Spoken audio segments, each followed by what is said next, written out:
Hello, everyone. Welcome to the Hormone Helper podcast. I'm Coach Andrew, your hormone helper from Fit for All Fitness. I personally coach over 1,600 men and women to help better understand their hormones so they can lose weight and get their metabolism back on track.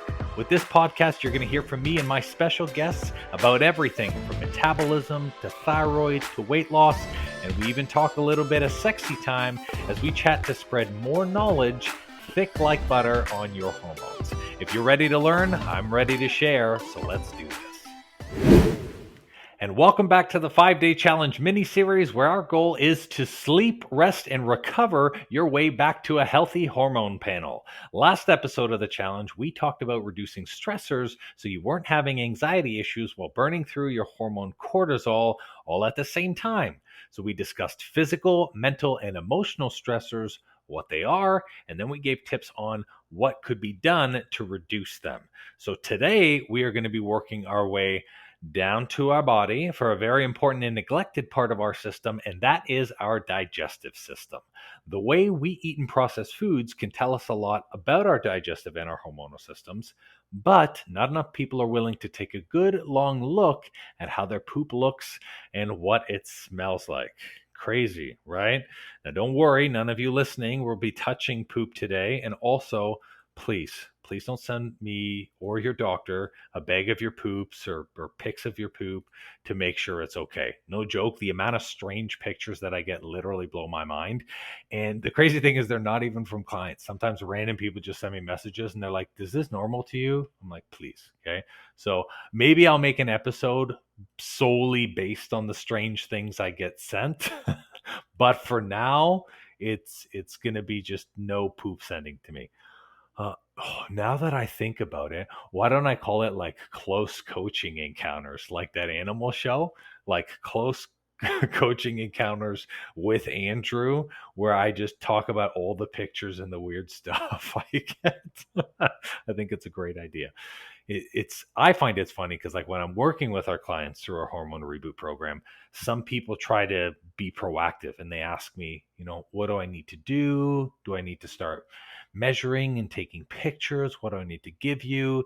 And I have to say, while I am a thorough coach, I do not ask for that stuff. I do not ask for bags of poops or anything like that. So please, we tend to ask for things like set of blood work, the last physical results, or even the latch dust test that you've done if you did it with a naturopath or dietitian. Tests like these can help me see essentially where your hormones start and allow us to make adjustments to the nutrients needed. So then that way we can fast track your hormones naturally. So that is what I ask for, no poops. But getting back to digestion, so your stomach is the key to stable hormones and a fast metabolism, as its role and sole responsibility is to break down and digest the high quality nutrients required to make those hormones run. These nutrients, they're called micronutrients. Unlike their big brother, the macronutrient, a micronutrient is vitamins and minerals. So essentially there's 13 essential ones that your body has to intake every day in the proper amounts in order for your body to repair cells and still have building blocks to provide the creation for new hormones. These vitamins and minerals, they come in two forms. Number one is water soluble, and number two is fat soluble. So water soluble, you guessed it, comes from water. So there are certain nutrients that we cannot get from food, which is why staying hydrated is so important. We get all of these specific minerals from water. So the type of water that we drink, whether it's iodized, whether it's the K2 water, there's tons of different types of water, although people don't realize it. But water soluble vitamins, very important. And then number two is fat soluble vitamins. So these essentially come from food. So from healthy fats, from the proteins that we eat, and from the vegetables that we consume that break down. And then all of the digestive juices that are in there essentially latch onto those vitamins that are needed, and then they bring them in. So example of vitamins, so iron, magnesium, potassium, vitamin K, vitamin C, vitamin D, your B vitamins. Those are essentially the 13 main ones. And then you have minerals that are with that as well too.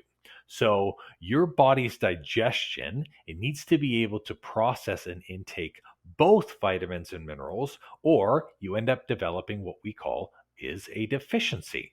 So a good example of a deficiency is women with iron. So women regularly lose iron through their cycle phase. That's what the bleeding is. And if they're not intaking enough iron in their diet, then they end up becoming short. And that results in some not good side effects like chronic fatigue, like muscle weakness, like the weakening of bones. So they have to make sure they're intaking that high enough iron so then that way that doesn't happen. Now, when it comes to digesting food, our stomachs, they're actually only 70% efficient at best. And that's why what's left comes out the other end as waste, right? This is what comes out as poop at the end, the other 30% that we don't digest. So, because of this, it's important to take in the right amount of these micronutrients, or the body's going to end up shorting itself later. Now, many of the clients who start to work with us, as well as the family members I have and the people I speak with, they tend to all suffer with digestive problems, but they end up taking it as normal. Digestive issues are not normal, they are common. And yes, there is a difference. Normal suggests that their stomach's natural and best function is one way, and common refers to it being an issue that they're facing currently with your health. It is not normal to have digestive issues. It is common to have digestive issues. It's not normal to have a cramp in your leg. It's common to have a cramp in your leg.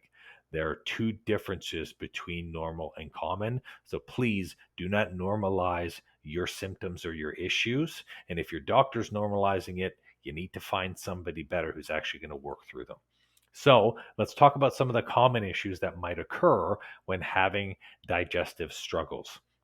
First one on our list is going to be IBS, which is irritable bowel syndrome. This is a lovely way of your doctor telling you that they don't know what's wrong with your stomach. They're like, hey, you have IBS. You've got all of these symptoms. IBS is essentially what happens when the stomach becomes so irritated that no matter what you eat or what it moves, you start exhibiting issues.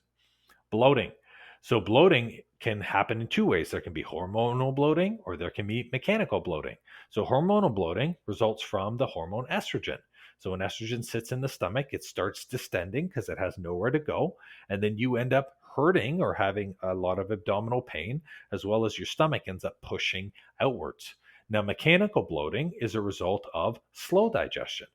So let's say somebody eats a bunch of food and that food's not being properly digested. It ends up fermenting, kind of like wine ferments in a cask, and all those bubbles have nowhere to go, so your stomach pushes out. Bloating is also a common symptom. Constipation. When we talk about constipation, it's not just a hard stool, but your stool frequency. So passing stool only one time a day, that's not normal. You need to be going 3 times a day minimum. And a lot of people are like, whoa, 3 times a day is a lot.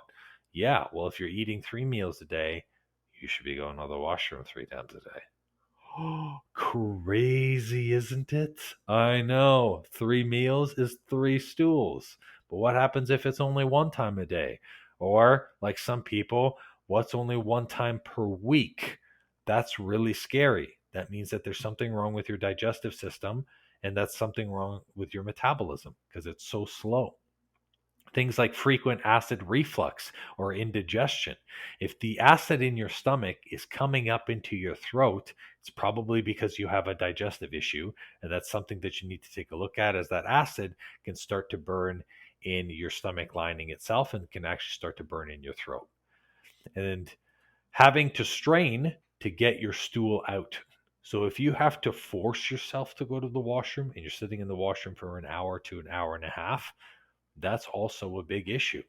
You should not have to strain to get your stool out. It should pass naturally, calmly, preferably while you're reading a book. It should be very quick, and it should be quick to leave. Because if it's hard to leave, it probably means your body hasn't digested the stuff that's in there yet, and that means that there's something wrong with your digestive system. Last one that I'm going to talk about is essentially oily or undigested food. Actually, nope, there's going to be 2. Sorry. Tricked you. Oily or undigested food is another one where essentially if you're finding that there's leftover bits of surprise in your poop that is not undigested, if you can tell what you've eaten in your stool, then your body might have a digestive issue. And the last one is essentially food intolerances. So intolerance to gluten, intolerance to wheat, intolerance to dairy, intolerance to specific vegetables, normally cruciferous ones like broccoli, cauliflower, kale. All of these types of things, if your stomach is very weak or has very poor digestion, you're going to develop a food intolerance in which your stomach will actually fight the food instead of digesting the food. So all of these issues can point to a few directions that may indicate that your hormones are off and that your digestive system is off. Now, one incredibly reactive hormone that is reactive to the stomach is estrogen. That's because essentially estrogen lives and builds inside the stomach lining. It's not supposed to, but a lot of the estrogen for females is built in through the ovaries, and for men is regulated through the rest of their body. But the stomach is actually kind of like the in between in which some of those raw nutrients get to go out. Now, we eat a lot of estrogenic foods and we intake a lot of preservatives that are high in estrogen. So, what ends up happening is estrogen kind of sits and lives in your stomach and it starts blocking the receptors that you use to digest food. So, if your stomach is super bloated all the time and it's cramped all the time and your cycle is very inconsistent, then it could be because there's a lot of estrogen that's living in your stomach, which is what the main cause is of hormonal bloating. Ladies, keep that into check. But estrogen is essentially the enemy of the stomach, and we don't want it to live there because it has another place to live. So, now that we know how important your digestive system is, let's set 4 action steps to help create a healthier gut balance and better metabolism for your body. We're going to start with number 1. I want you to stop the calorie reduction, and instead, we are going for the calorie refeed. Chronically shorting your body of calories, chronically shorting your body of nutrients means that you are not providing the raw building blocks needed in your food to actually be able to set your hormones straight. So what ends up happening is if you are in a calorie reduction or a diet restriction for too long, you end up hurting your hormonal panel, which is why the weight tends to climb up. So the weight increasing is a response to your calorie reduction. So what we're going to do instead is we're going to go for the refeed. So what I want you to do is I want you to spend the next week to increase your calorie intake by 15 to 20%. Don't just increase it by 15 to 20% junk food. Please no. Whole organic foods. Make sure that you have leafy vegetables that are really dark green, dark red, dark yellow, very vibrant in color. Those tend to have a lot of great nutrients that come in them. And by increasing your intake, you're going to allow the body to replenish some of those nutrients that you've been deficient of if you've been in a calorie reduction for a really long time. Number 2, we are going to implement more zinc-based foods in your diet because zinc helps counter high estrogen by attacking the estrogen. So zinc is kind of a natural turnoff for those estrogen hormones that are floating around. So the higher someone's diet is in zinc, then essentially the less overall estrogen they have to be able to use. So what are some foods that we can implement with zinc? Broccoli is great, and nuts are great. So cashews, walnuts, pecans, or pecans. You people who call them pecans. Ugh, they're pecans. All right, we're going to get fancy with this stuff. Brazil nuts and almonds. So nuts are the best for high amounts of zinc, or cruciferous vegetables, which are the vegetables that are in like clover form, are going to be broccoli and cauliflower. By implementing more portions of those through your diet, you're going to be able to increase your zinc amount, and that's going to help counteract the high estrogen. Now, I will say this as a disclaimer: if you're someone who doesn't have a gallbladder, then implementing more fat into your diet is not a good idea. Otherwise, everybody else, you're totally good with number 2. Number 3, you're going to remove your typical inflammatory foods. If your stomach is already having a hard time digesting, you do not want to put even more foods in it that's going to cause more of an issue. So what are the typical inflammatory foods? Gluten, anything gluten and wheat based, remove it. It's not that gluten and wheat are bad for you, it's that they're really hard to digest for the stomach. So if your stomach is already having issues, take it out. Dairy, the same thing. I pull wheat, gluten, and dairy from all of our clients' diets at the beginning anyways, because it removes 90% of the inflammatory triggers. And the last thing is sugar. Refined sugar is also an inflammatory because the body attacks it. It doesn't use it for energy. So gluten, wheat, dairy, and sugar, remove those because they're typically inflammatory foods. And then as your stomach starts to get better, you can add them in one at a time. I'll put the dairy in. How are you feeling? I'll put the gluten in. How are you feeling? And that'll be able to move the needle forward from your digestive tract. Number 4, and our final one here, I want you to watch the added preservatives in your food. Added preservatives have high amounts of estrogen. There are 2 preservatives that people use. They either use salt as a preservative because salting something makes it last longer, or they will use fat as a preservative. Now, the fat that they use is basically a chemically created fat that we create as people that is not digestible. And that chemically created fat, guess what? It's obscenely high in estrogen. So what I encourage everyone to do is only buy bagged or fresh foods. Make sure that the ingredients on what you're buying is no more than 4 ingredients. So if you're going to buy a bag of broccoli, the ingredients should just be broccoli. It shouldn't be preservative, broccoli, and thing, because that means you're getting less of that. So buy only bagged or fresh foods as the pesticides are lower, and that is going to be safer for you.